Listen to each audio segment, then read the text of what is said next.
A special thank you to each of our subscribers who make this channel possible.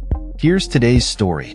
In a display that many are calling extravagant and unnecessary, President Donald Trump celebrated his 79th birthday with a military parade in Washington, D.C. on Saturday. The event, which was also intended to honor the U.S. Army's 250th anniversary, featured a grand procession of troops, tanks, and military hardware that stretched for over 2 miles along Constitution Avenue.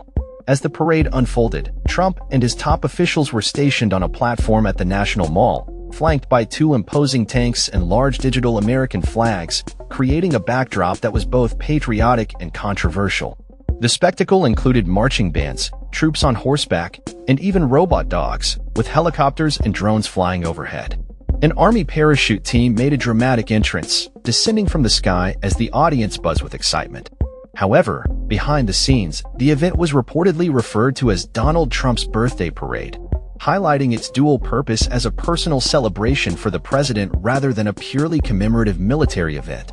The parade was designed to showcase key moments from American military history, including tributes to the Revolutionary War, the Civil War, and World War II, among others. However, critics argue that it was more about fulfilling Trump's long-standing desire for a grand military display, a vision he first sought to realize after witnessing a similar event in Paris back in 2017. As the parade commenced, Trump was seen saluting the troops as they marched by, a moment that seemed to resonate with the gathered crowd.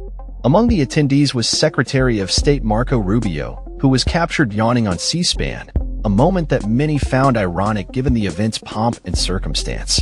Later in the event, Trump took to the podium to swear in 250 new or re-enlisting troops, proclaiming, "Welcome to the United States Army and have a great life." His speech was filled with patriotic fervor as he declared, "Our soldiers never give up, never surrender, and never ever quit." However, the parade was not without its challenges. Despite the White House's expectations of a massive turnout, the actual attendance fell short, with reports indicating that the crowd was lackluster at best. Local reporters noted that Washington, D.C. felt eerily quiet ahead of the parade, and the reality of attendance numbers did not match the administration's optimistic projections. As Trump basked in the glory of the military display, protests erupted across the nation. Demonstrators voiced their opposition to his presidency and criticized the use of military resources for a parade that many deemed unnecessary and overly extravagant. Signs reading "Homes Not Drones" were seen among anti-war protesters who gathered not far from the military display on the National Mall, emphasizing a stark contrast to the show of military might. In the face of protests, Trump remained defiant, asserting that the military parade would proceed rain or shine. However, the weather did not cooperate entirely, as light rain fell during the event, adding a somber tone to the proceedings. Despite this, Trump maintained his stance, suggesting that the military should be celebrated just like other nations celebrate their victories. The price tag for the parade has also drawn significant criticism, with estimates reaching up to $70 million. Polls indicate that a majority of Americans believe the funds could have been better utilized, with about 60% stating that the parade was not a good use of government money. This sentiment was echoed by many attendees, including Doug Haynes, a Navy veteran who remarked that the parade felt a little over the top, and that the display of tanks was a very bold statement to the world. In the midst of the military spectacle, Trump delivered a rousing speech, emphasizing the strength of the American military and its soldiers. "We're the hottest country in the world right now," he declared, suggesting that America would soon be greater and stronger than ever before.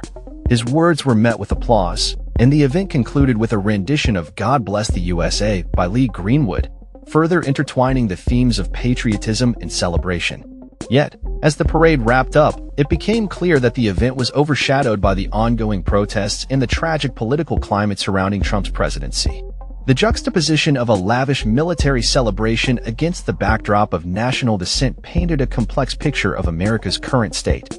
The day served not only as a birthday celebration for the president, but also as a reminder of the deep divisions within the country and the contentious nature of Trump's leadership style.